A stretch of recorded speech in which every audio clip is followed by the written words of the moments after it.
Good evening, everybody. Hang on just a second. Sorry for the malfunctions here. For some reason, we're having some technical difficulties and it's aggravating the snot out of me. But nevertheless, we're going to go ahead and get started with this thing anyway. Um, so, give me just a second here to talk to my producer for a second.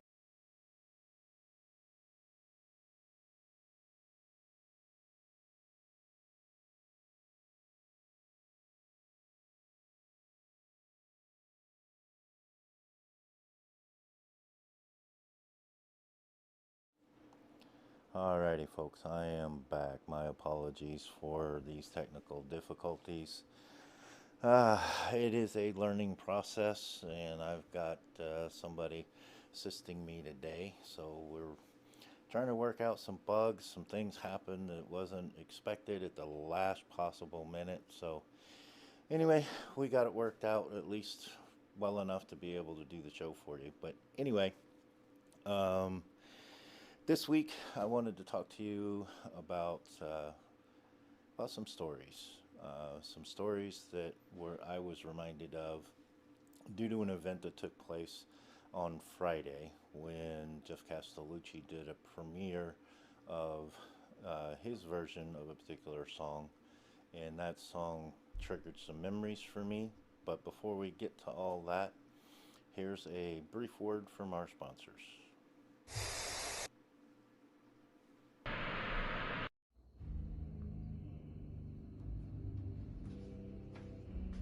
I am Taliaferro, and on April 9th, I will be bringing my beautiful madness to Generation Championship Wrestling in Tampa, Florida.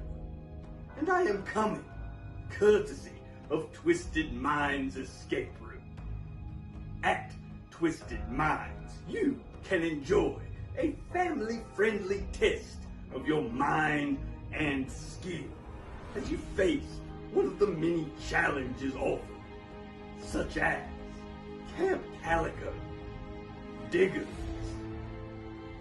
Vanished, and coming soon, a new twisted adventure full of mayhem. So come, join me and my beautiful madness in Generation Championship Wrestling in Tampa, and then treat yourself to Twisted Minds in Palm Coast, Florida. Like me, you'll be able to say that I lost my mind at Twisted Minds.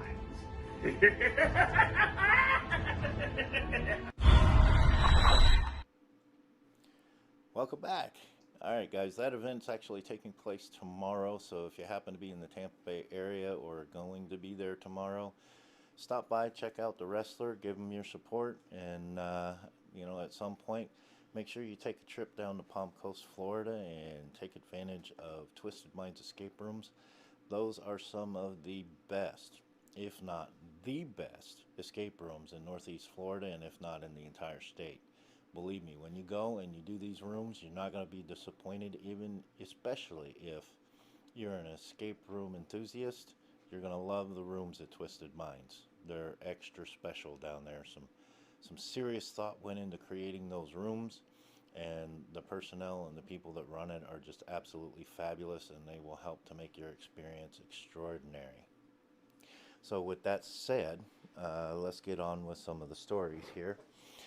Uh, like I said, Friday, Jeff Castellucci did a premiere of his bass cover for um, John Denver's Country Roads, and that triggered some memories for me that I wanted to share with you this week. So without further ado, let's go ahead and watch that video from Jeff Castellucci.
Sorry about that, folks. We're back. I don't know if you saw in the chat I put in there. We're having some technical issues with the chat again, and we're getting some confusing stuff going on with some other stuff. And now we have dogs in here barking. um, anyway, so Jeff Castellucci, incredible guy, amazing voice. A range of 4 octaves on that man is just absolutely incredible. Now, that's not the same as what I'm about to tell you about with Grandma having the Sweet Adelines come over to the house to practice their singing and stuff for the competitions. If you guys aren't familiar with Sweet Adelines, they're actually a women's chorus group that does singing competitions, and it's a national thing, so they go all over the nation. If you've never been to one, I highly encourage that you go. It's incredible to see. It's really awesome to watch. But Grandma used to have her Sweet Adelines come over to the house, and they'd hang out and practice doing their songs and stuff. And Country Roads was one of those songs that they used to practice a lot. It's actually one of my fondest memories from that age range of 2 to 6 years old, which then turned around and reminded me of another incident. But the funny thing about the Sweet Adelines coming to the house and practicing was it started off, I used to sit in Grandma's lap, and I used to sit there and just stare up at her. And then it got to a point where I started getting passed from lap to lap throughout the practice as I got heavier and somebody needed a break. So I'd end up in everybody's lap going around the table, just sitting there, and at each one I'd stare up at them just in complete awe and amazement and mesmerized by what was happening. Until finally one day, Grandma had me sitting in her lap, and I was staring up at her again, and all the ladies at from the Sweet Adelines kind of gave her a nod to let her know I was doing it. So then she looked down and saw me staring back up at her, and she said, "Grandson, what are you doing?" She says, "You're making us nervous and keeping us from being able to concentrate. What are you doing?" And I responded, I said, "Trying to figure out where the angelic sound is coming from." And they all just kind of laughed. And then Grandma asked me, she said, "Well, what do you mean by that?" And I said, "Well, when you guys are here," I said, "I hear this angelic sound like it's coming from heaven, like it's this heavenly sound, like angels are singing. And I'm trying to figure out where it's coming from, because I can't figure out if it's coming from you or if it's coming from somebody else or where it's coming from, but it's beautiful." And everybody just went, "Oh," you know how that happens. But yeah, it's a fond memory. I miss those days. I remember that very vividly, as though it were yesterday. It's just, to this day, it still amazes me as how beautiful it sounded when they were there singing. And like I said, that triggered another memory, a memory that hits a little closer to the heart, of Vava, my great grandma. That's what we called her, Vava. And Vava used to have me sit on her lap when she was out on the swinging hammock chair on the back porch, and she would sit there and sing Portuguese songs. She would sing French songs. She would just sing to me on a regular basis, and I forget the name of the song, but one of those songs was a song where she would sit there and pinch the back of my hand just very lightly, just like so, just enough to grab some skin and pull it up. Um, Never really actually hurt me, but when it got to the last note of that song,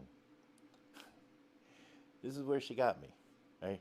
She'd be sitting there pinching, singing the song and stuff, and then all of a sudden, boom, she would slap the back of my hand.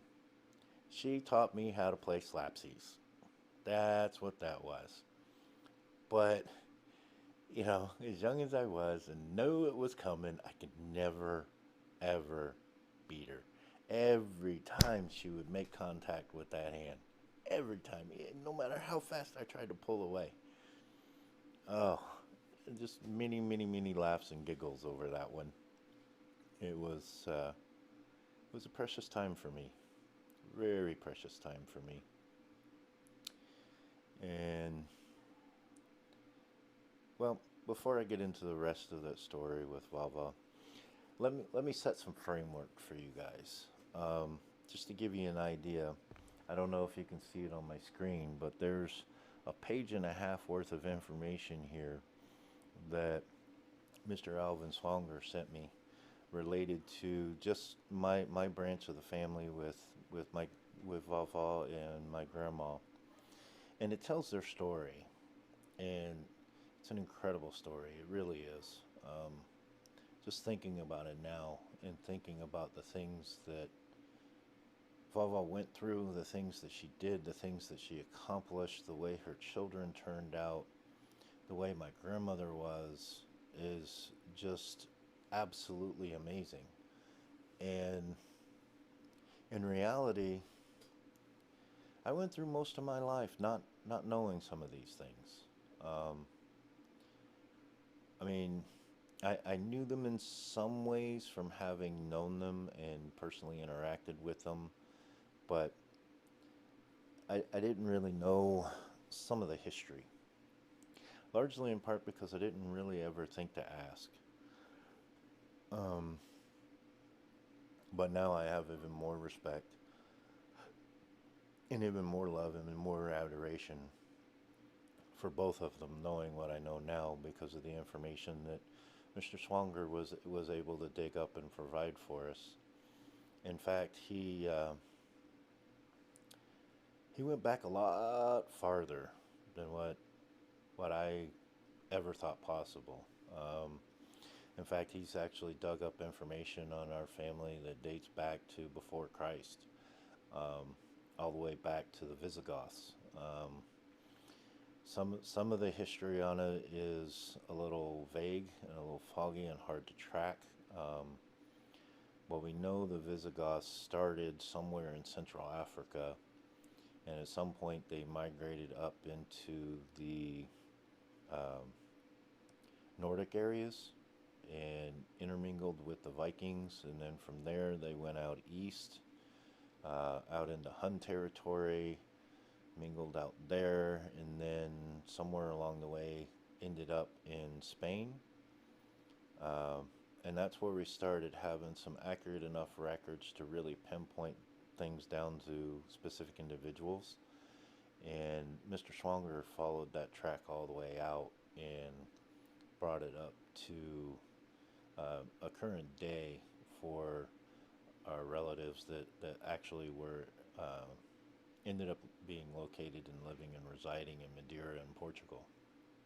Uh, which brings me to make a long story short, because I don't have all that information and I don't really have enough time to share it with everyone right now. But um, I'm going to bring you up to the point where Vava enters the picture. And she was born, I want to say, in January of 1894. Now, when you think about that, that's kind of mind-boggling and blows me away. It's amazing to sit there and think that one of my relatives that I knew in my lifetime and got to experience face to face was born in an entirely different century. I mean, we're talking that's over a century ago. Uh, it's amazing. I mean, we're talking about basically 127 years ago was when Vava was born. Um, that just it blows my mind to sit here and think about it right now. But I say that she was born in 1894 in Madeira, and in a little town called Santo Antonio. And this is also the same little town where my grandmother was born. And in just a moment, as soon as my producer comes back from trying to quiet down the dogs, um, I have a few images and stuff that I want to show you in order to put some things into perspective, uh, and show you some stuff about that. Uh, but yeah, um, she was born there. She ended up getting her passport there in 1920. My grandma was born there, and when I was 10 years old, my grandma took me to Madeira, and she took me to the house where she was born. And with the exception of some updates in the wine pressing, uh, the house was exactly the same as when she was born. Things were still lit by candles. Um, the water was still supplied by aqueducts. The wine press still had the capability of doing the whole manual foot stomp, which kind of takes me back to a memory of a I Love Lucy episode where they're in there foot stomping the grapes and stuff. Well, my family did that. Uh, and it amazed me. And when I saw that, even as a 10-year-old boy, I had to know what that was like because I had seen it on I Love Lucy, and it was like, whoa, that's got to be crazy. That's got to be weird. It's got to feel weird. But I went through the whole process, the washing the feet, putting the booties on, and all of that. And I said, yeah, but this doesn't feel quite the same. I want to feel the grape squish in my toes. So they took the boots off, warned me that my feet would be purple for a few weeks if I did it. And of course, being 10 years old, I didn't care. I wanted to find out what that was like. So I jump into the press vat and start running around, stomping on the grapes. And I tell you what, boy, that was uh, stomping on those grapes. But you had to be sure-footed because otherwise, boy, that was slicker than snot on a doorknob. You could slip real quick and fall and bust your butt and have grape juice all over you everywhere. But never mind. It just, all the same, it was a fascinating process to watch, to see the grapes be picked, to see their preparation, to see them go into the press, see where it came out, see the whole process of where they stored it and everything like that. It was amazing. And just to see the house in the same condition, lit by candles, um, and to see the floor was still dirt. There was no tile, no concrete. It was a dirt floor. I got to see the bed that grandma was born in. And these are things that is it's hard experiences that are hard to come by nowadays. And they're experiences that I personally am very grateful for. But let's let's get back onto Vava. Um, and in order to put some things in perspective, let's talk about Madeira for just a few moments. Um, this is the Madeira flag. This is a flag that Madeira flies. So um, my my housemate, who is also acting today as my producer behind the scenes, helping me with the lower thirds and doing all this stuff and transitioning between the different images and cameras and all that. Um, she actually painted this for me when she found out that I was from Madeira and gave it to me as a birthday present. And that was another one of those moments that brought a lot of these things to mind. And I absolutely love my housemate for that. She does a lot of other type painting type stuff as well. And some of her work is pretty awesome. Maybe one day she'll put some of it out on social media, and some days, maybe you guys can see some of it. Um, but yeah, so that's the Madeira flag. So let me show you on the planet where Madeira is and give you an idea of how small of a place that we're talking about and where my family comes from. So on the left hand side of your screen, up in the upper right hand corner, is where Spain and Portugal is. The yellow outline there actually outlines Portugal. And then in the bottom right hand corner, you see what's known as the Horn of Africa. And the Straits of Gibraltar are sitting right next to it that lead into the Mediterranean Sea. And the bottom middle left in the corner there, you see a little string of islands, real small islands with some text there. And Madeira is one of those islands right in there, about 60 miles off the coast of Africa there. And basically, it's an island chain that's completely made of nothing but mountains. Now, on the right-hand side of your screen is a closer look at Madeira and the island and how everything is laid out. Now, looking at it as you see it there to the right is the east side of the island, and that points towards Africa. And then if you look down in the bottom in the center, right where there's like a little like new moon looking shape in the coastline, is Funchal. That's the capital. Now, if I remember correctly, Santo Antonio is west-northwest of Funchal, just on the other side of that highway there, and a little bit up the mountain. Um, and it's a beautiful little town. And that's where my family is from. That's where Vava got her passport to be able to come to the United States in 1920, and I'll tell you that story here in just a little bit. But if you look up in the upper left-hand corner there in the map, up at the very top, there's a place called Porto Muniz. That is a beautiful place. I know we used to have some relatives that lived there. I'm not sure if they still live there or not. And unfortunately, since we're having technical difficulties with the chat right now, I have no idea, and I won't be able to see any of your responses, but pardon me.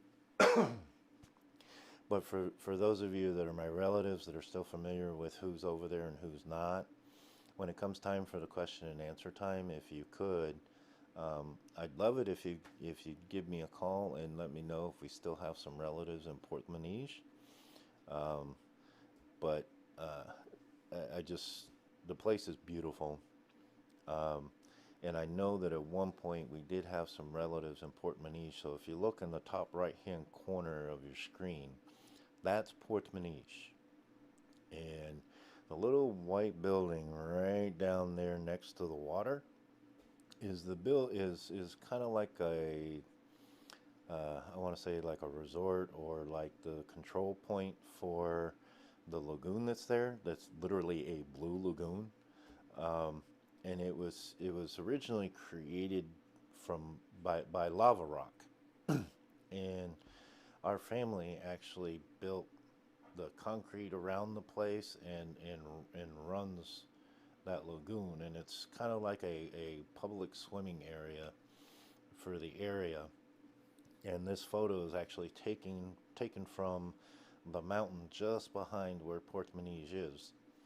And I tell you what, that place is absolutely gorgeous. Now, I want to say up front, all of these images that I'm showing you now and will show you are not my images. I did not take these images. They are images I found on Google Images because I haven't been there since I was 10 years old, and unfortunately, all the slides that I have from that trip have come up missing over the years.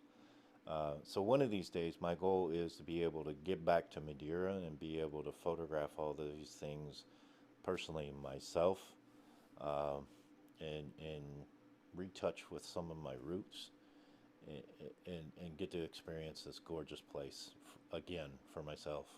It's kind of like a bucket list type thing. But more than a bucket list, I'm determined to make it happen. Up in the upper top left corner of your screen, this is at the top of one of the mountaintops, and I believe this is one of the ones that has the aquifers that helps collect the rainwater. And this is one of the control points where they send the water out through aqueducts that are actually still working, unless that's changed since I was there. But it actually feeds water into the aqueducts, which then feeds it down into the communities lower in the mountain. But in each one of these places, well, in several of the mountaintop areas, you'll find places like this where there are benches and overlooks where you can actually look out over the tops of the mountains. And as you can see here, on the right days, the mountains actually get up into the clouds, and then on some days, the mountains are above the clouds. And boy, I tell you what, that is an amazing sight when you're up at those mountains and you're looking out around and you see that. And on a crystal clear day where the clouds are even higher, you can see all the mountains in 360-degree views that would just take your breath away. It's just, oh, it's an amazing place. In the bottom left-hand corner, what you're looking at there is a photo from the main shore of Madeira, looking out over the eastern point that points back towards Africa. And you see some of the other islands that are part of the Madeira chain there. And then in the bottom right hand corner is an example of some of the more traditional style homes that exist on the island. And it's down in this nook, just all by itself, but up the hill a little bit outside of the view of this photo, there is actually a little village that it's connected with. And if I remember correct, in the old days, this was actually a small fishing village that, pardon me, provided fish to that town further up the hill there. But it sits next to what's known as the tallest and steepest vertical cliff shore in Europe. And I wish I had some photos of that, but it is absolutely amazing to see it. It's incredible. If you guys ever make it to Madeira, I highly recommend taking one of those tours and getting to see that cliff and getting to see this little area from a boat. It's amazing. And in the bottom left-hand corner of your screen now is a photo of one of the mountain paths that go up the mountain, as well as one of the aqueducts that are still functioning today. This is one of the main aqueducts, which is why you see it so deep and thick with the concrete. There are others that when they go through the town, they're much smaller, but those are usually meant for like specific areas, and people would get their waters and stuff from that. And our family vineyard used to be watered by one of those aqueducts. I'm not sure if it's still that way or not, but I know when I was there and I was 10 years old that it was still working, and I actually got to see the water flow down and realize, wow, that's actually still working. But in the bottom right hand corner shows another one of the paths that go up the mountains. And as you can see here, it's hard to tell from this photo, but it's a pretty steep climb. But when you get to the top of these mountains and the top of these paths, and you get to see the views that are available from the overlooks that they have, absolutely incredible. It's just amazing. It's so worth the climb once you get up there. Tiring, but it's so worth the climb. In the upper right hand corner is a small example. Now I forget what the name of the town is or where this was at, but when I was there when I was 10, I remember coming to this place, and it blew my mind away, because this is part of the Mayfest in Madeira in Portugal, where, if I remember correctly, they're celebrating like their independence, or like celebrating becoming a nation. I forget the exact details on that, so if any of my relatives are watching, when it comes time for the Q&A, uh, please call and let us know, and, and let me know exactly what what that is a little bit. Um, but yeah, this was for Mayfest, and this is one of those things where they bring out fruits, vegetables, traditional clothing, do traditional dances, have traditional music, and you really get a taste for the old world, so to speak, and what it was like through history, and the customs and the traditions that they've passed on throughout the years. And it's so colorful. The music is so beautiful. The dancing is incredible. You really got to check that out if you ever get a chance to make it to Madeira. Now, this place I specifically remember because Grandma told me about passion fruit. Now, when I first saw passion fruit when I was 10 years old, it did not look appetizing at all. I was like, that is just nasty looking, Grandma. I do not want to eat that. And then she said, well, I think you'd like it because you love strawberries, and this is very similar to that. Um, Not like the kiwi fruit, but it's similar. I think you would really like it.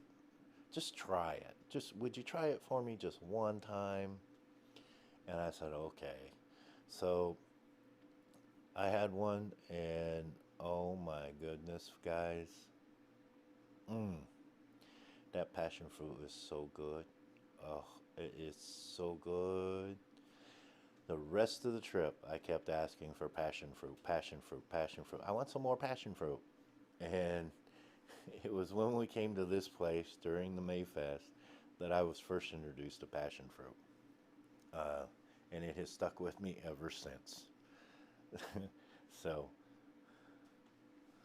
um, but on with the story of Vava and Grandma. Now that you guys have a little framework of where my family comes from, in the left part of your screen, second from the right, is Vava. That's my great grandma. Next to her, second from the left, is Grandma.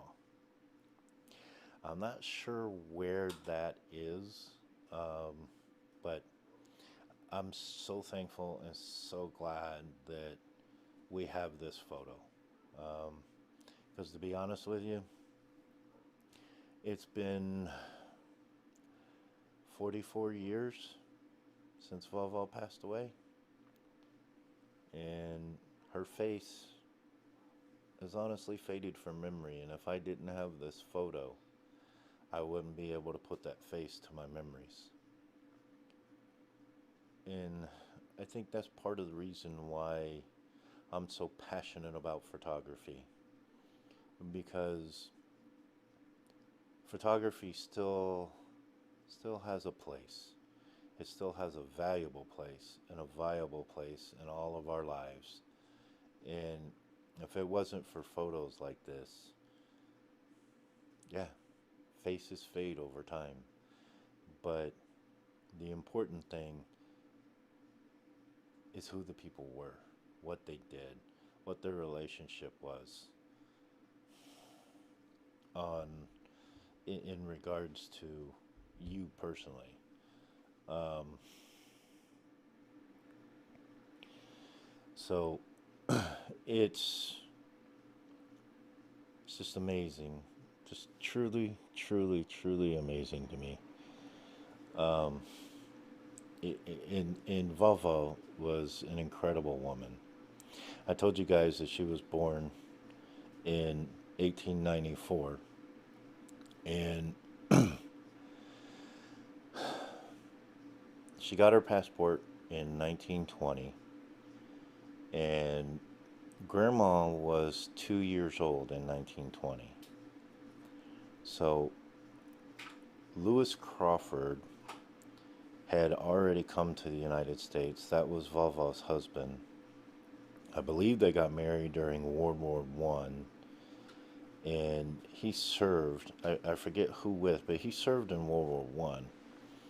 And after the war, he decided that it was time to get a new start, and so he came to America, got some stuff set up, got things ready, and then Vava, when Grandma was 2 years old, got their passports, and then got on a ship, came to America, went through Ellis Island, and obtained their citizenship, and then joined Luis in the Massachusetts somewhere, and he was working in one of the stone quarry labs there. And from my understanding, and what Alvin has sent me and told us, is that Luis ended up passing away when he was 45 because of, I guess it was like some chemical dust or something that from the mines. So that left Vava as a widow, and it wasn't until I want to say 1950ish or so thereabouts that she married again, and she married an artist, and but for a period of roughly 20 years she raised 4 children on her own.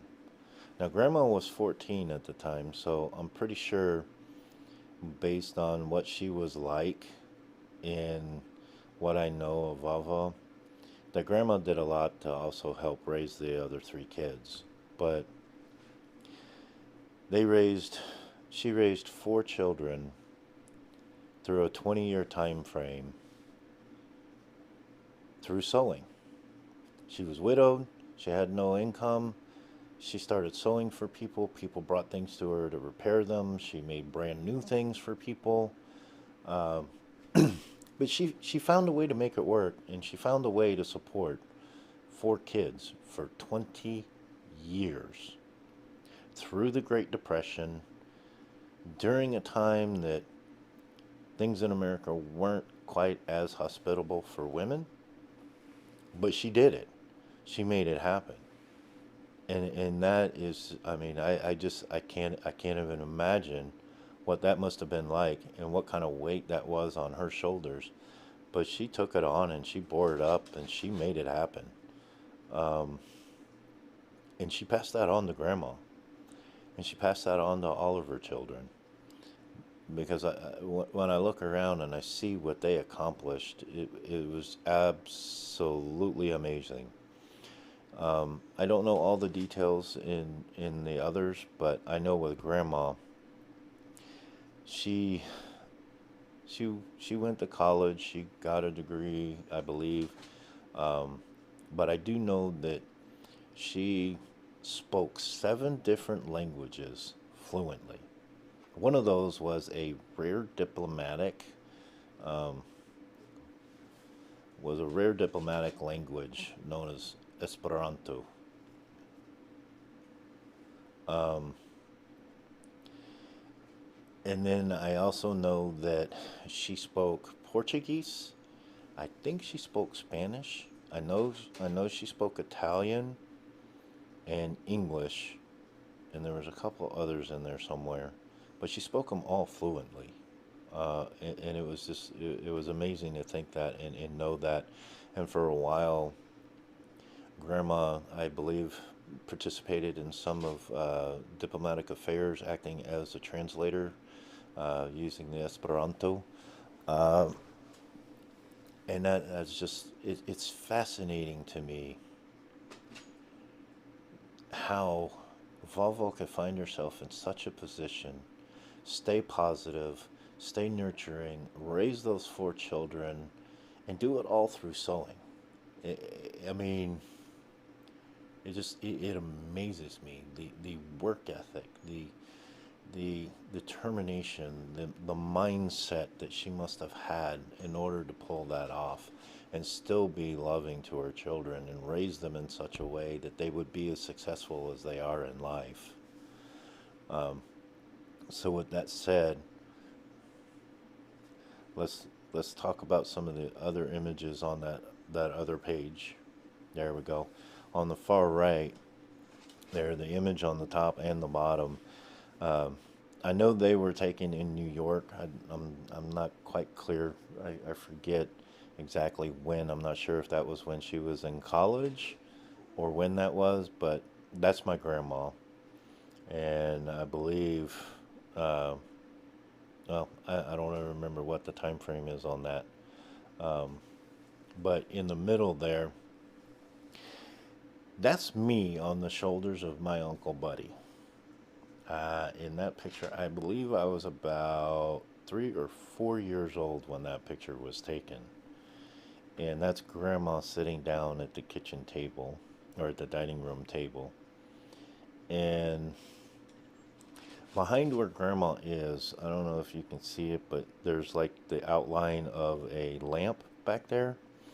And just to the right of that, you can't really see it in this photo, but that's where the swinging hammock is, that Vava and Grandma used to sing to me on. And it brings back a lot of memories for me seeing that photo. And that's the dining room table that the Sweet Adelines would sit around and do their practices and sing songs like Country Roads, where, as I told you before, I would hang out and stare up into their mouths, trying to figure out where that angelic sound was coming from.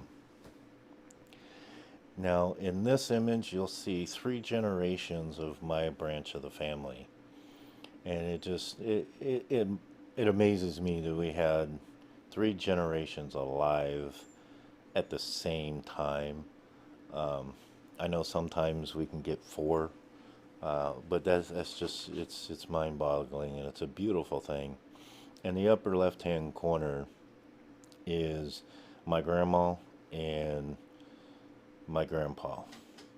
And it's amazing because as I got older, people used to say all the time that I was a chip off the old block when it comes to Grandpa, that I was the spitting image of him.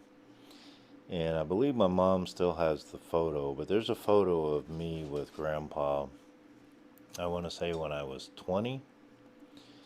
And looking at the two of us, you would swear that I was the younger looking version of my grandfather. We looked so much alike, especially after I started getting my flat top from my time in the Army. We really looked alike then, because he kind of had more of the old-fashioned crew cut, but I went with the flat top. And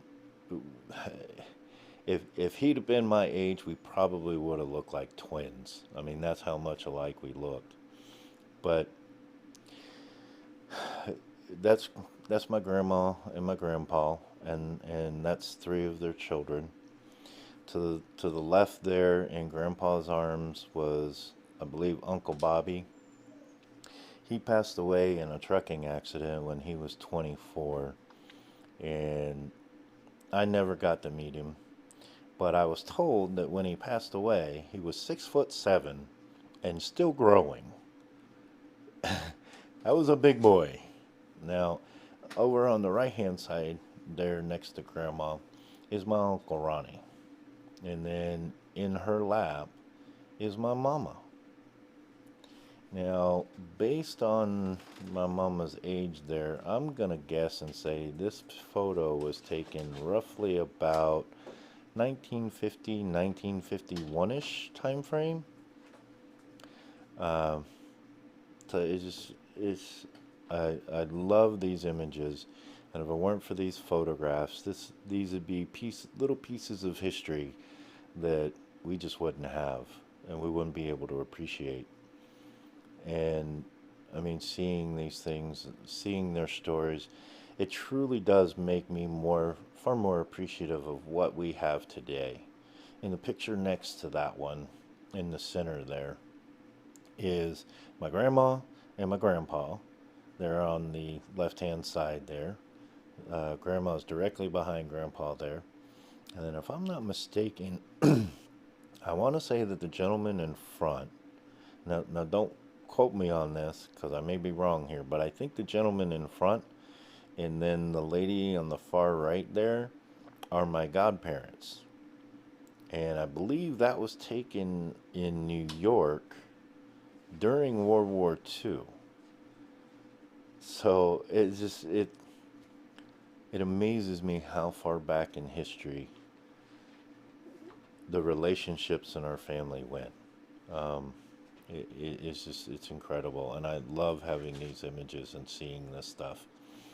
On the far right there is grandma with all of the grandkids. Oh, at the time that the photo was taken. There's me on the left of grandma in that light blue shirt. And then there's my cousin Carl, Ralph.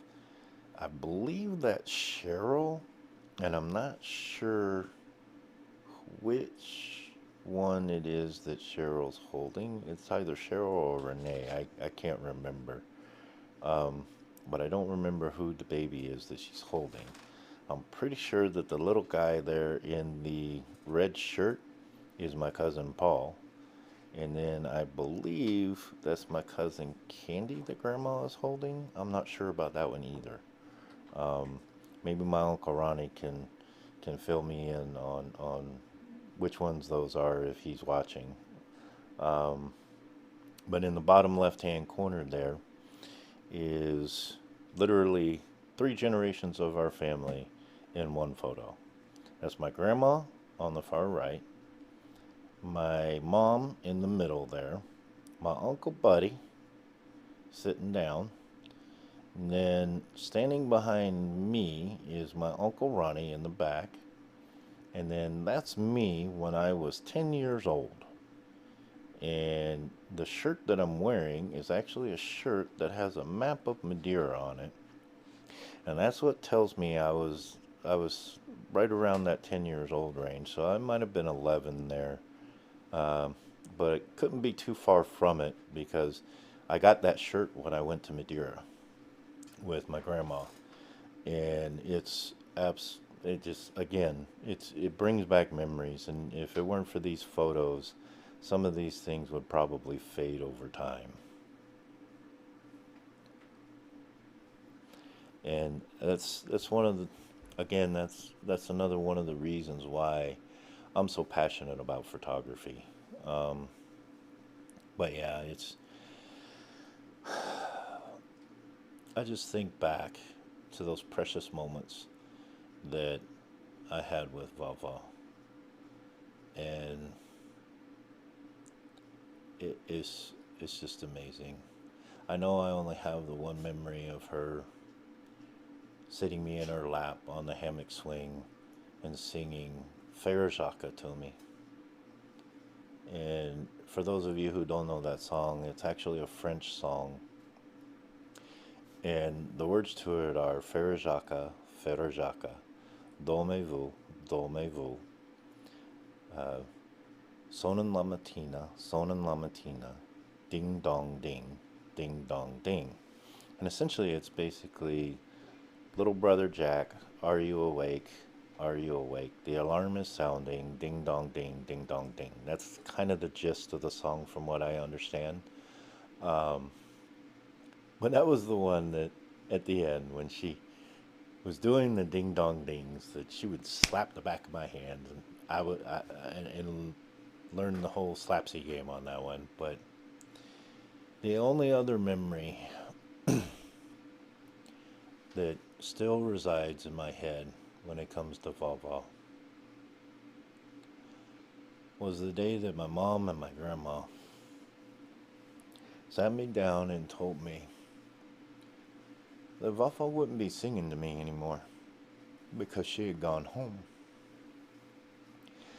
And I wasn't quite sure what they meant by that at first. But then Grandma reminded me of the time that we had watched The Greatest Story Ever Told. When I asked her why the people in the movie were so mean to Jesus when all he ever did was help people and intended and did good for people. And why didn't they understand who he was? And that's when she shared the gospel with me. But when she reminded me of that, that's when I realized that Vava had gone to heaven. And that's when I realized that I had lost my Vava. My rock. During that time in my life. And I was only 6 years old. And to this day, I can take you to the house that we were living in. And I can drive you down the route that we took to the funeral home where we had the memorial service for her. I remember it was beautiful.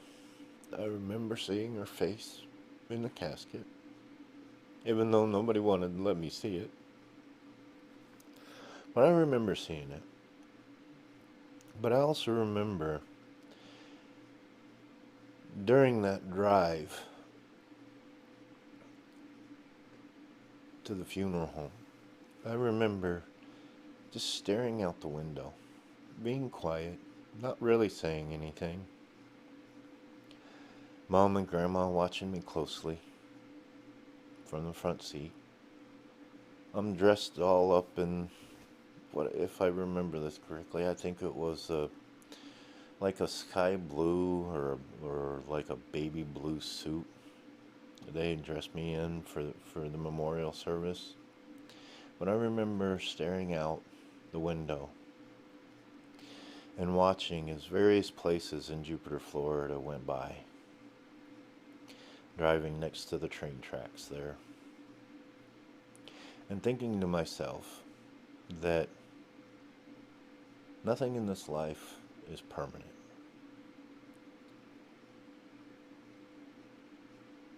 No matter how good, no matter how bad, nothing was permanent. And after the memorial service that day, I don't really recall a whole lot after that. But that trip to the service itself, I remember pretty well. Now, if I were to get back to Jupiter and able to find the cemetery where Vava was buried, it's also where Grandma is buried, and I believe they were buried right next to each other.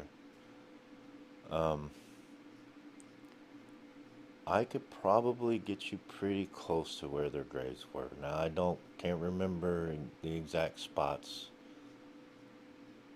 but I could say I could probably get you pretty close. That's how vivid those memories still are in my head today. Which speaks to how much of an impact Vava had on me. Even though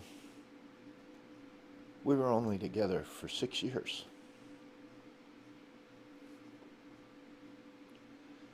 And that's kind of the point of me doing this program, Shooting Straight, Living Life in Truth. Because too often, with the people around us, we have a tendency to look at the forest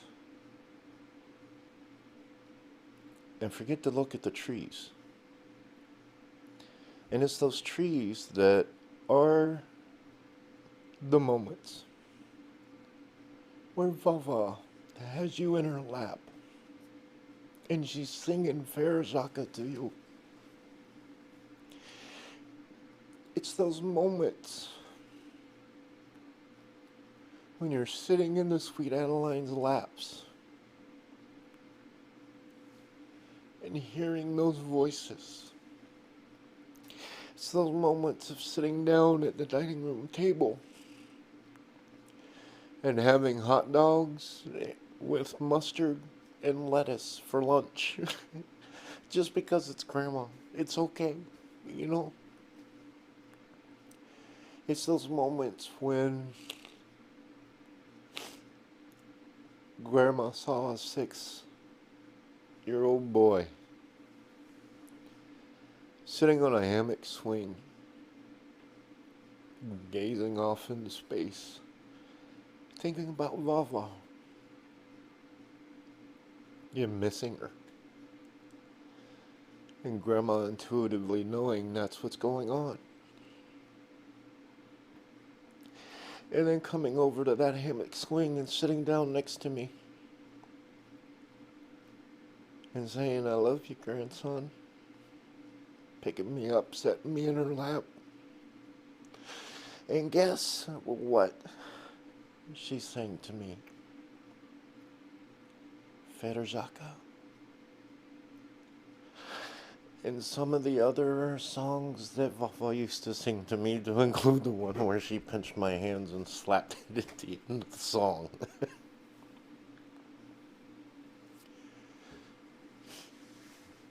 But those trees are the trees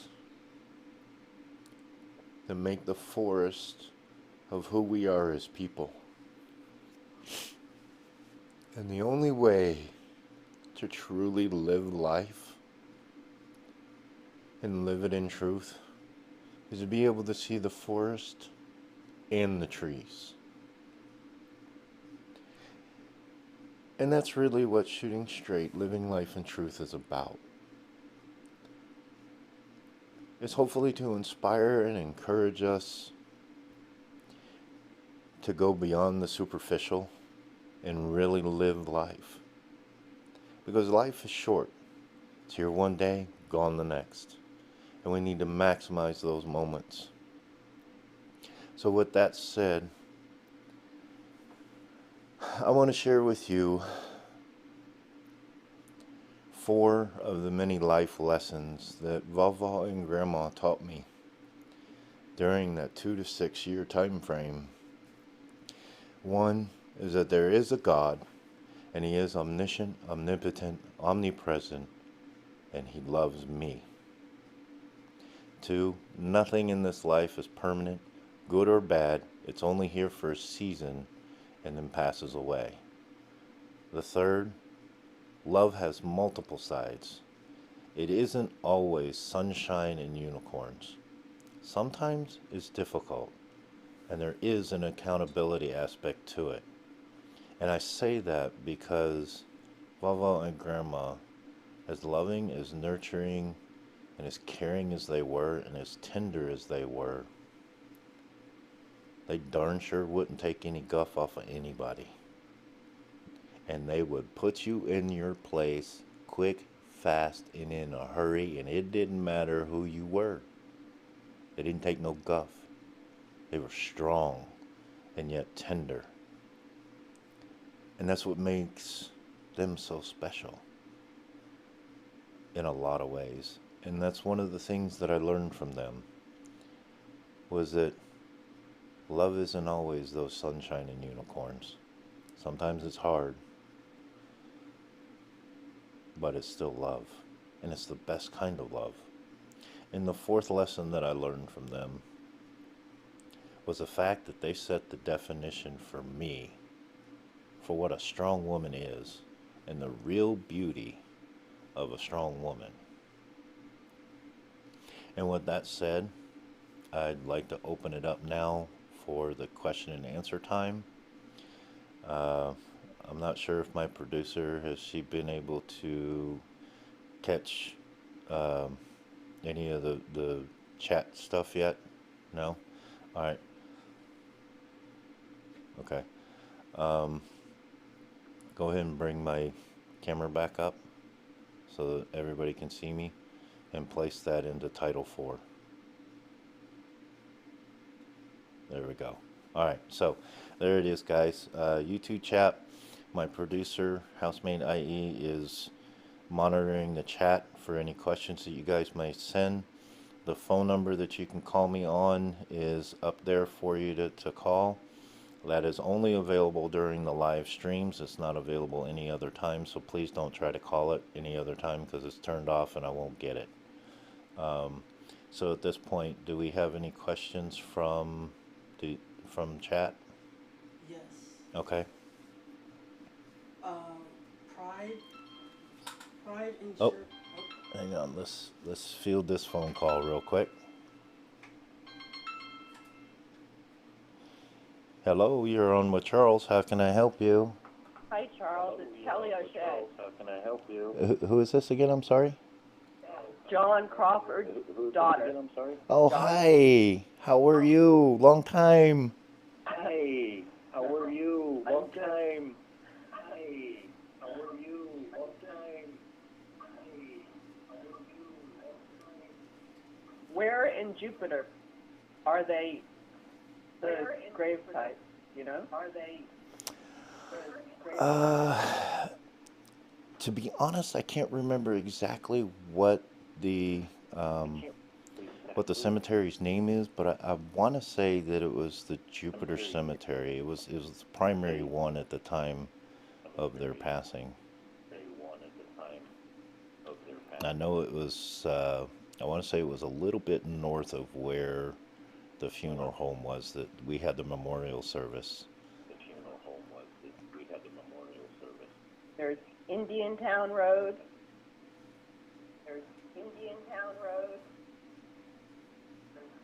That actually sounds familiar.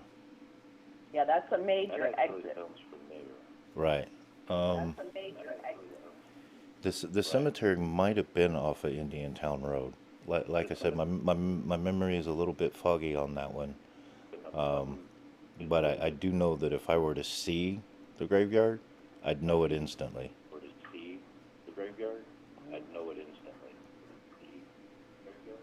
Well, it's got to be close to the water, I would think, because there wasn't much developed west back then. Yeah.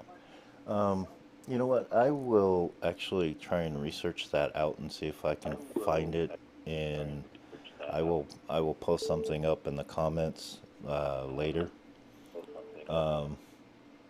to that says what the actual name is. Great, thank you. You're welcome. Great, thank you. You're welcome.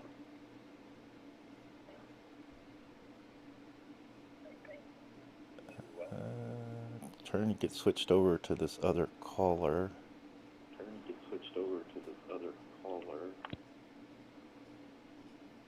hang that one up.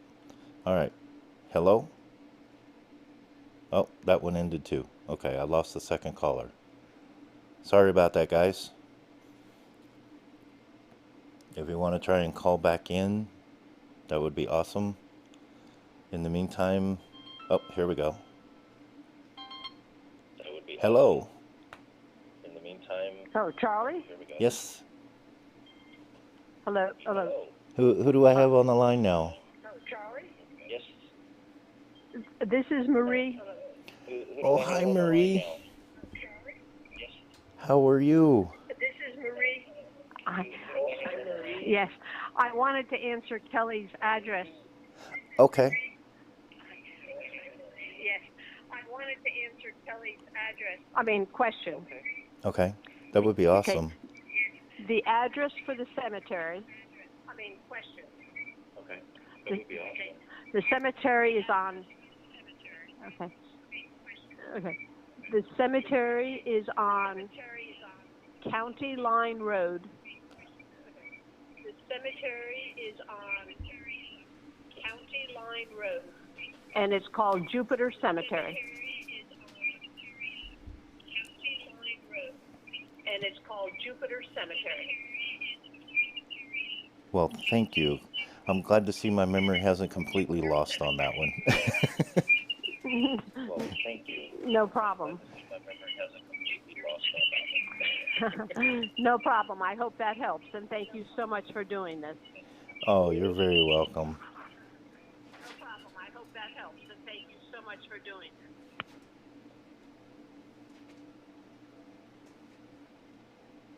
Hello, who do I have on the line? Yes, this is actually Marie's sister, Hello. and my name is Grace Sardina. Yes, I remember. Okay. And I believe that I am actually your godmother.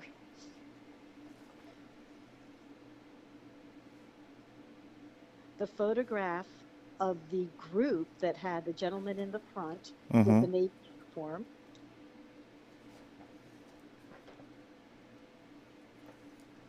was my father, Frank Sardina, Okay.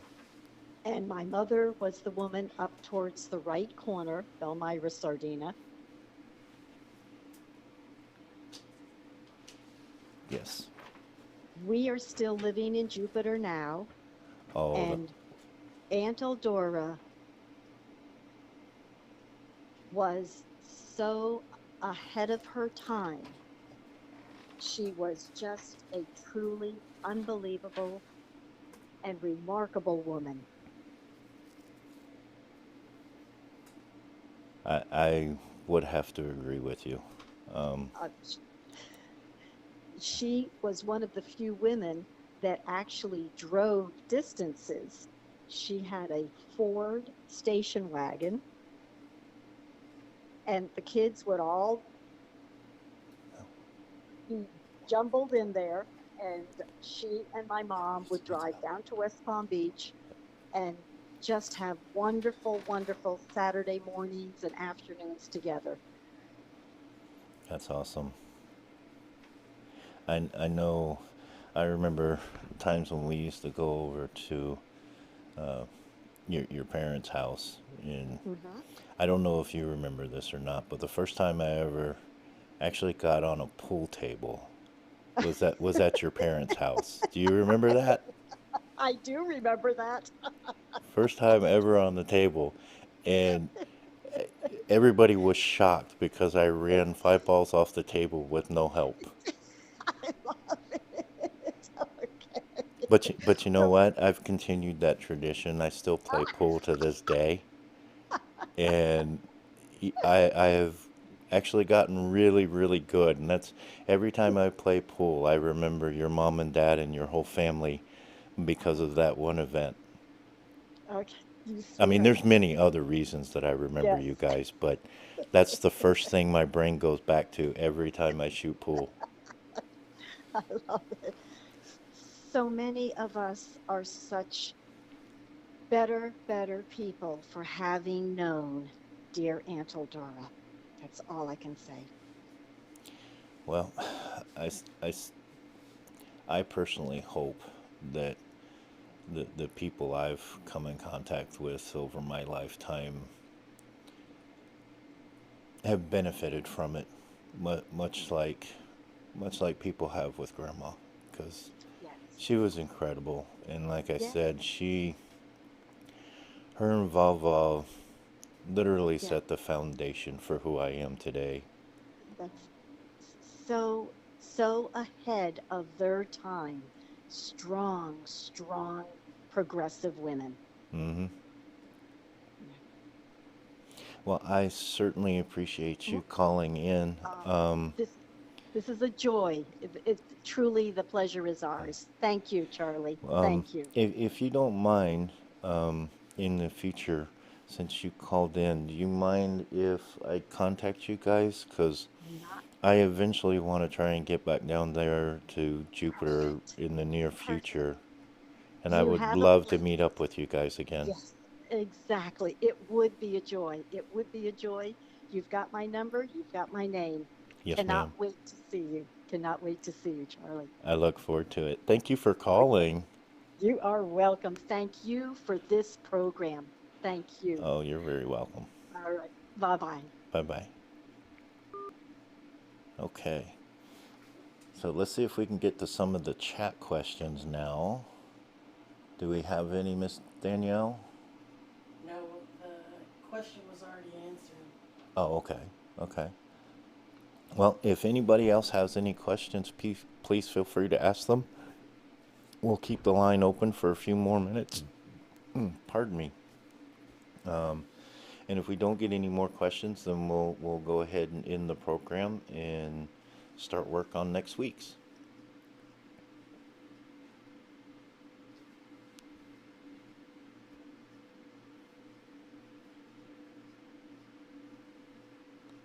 All right. Well, I think we will call that a day.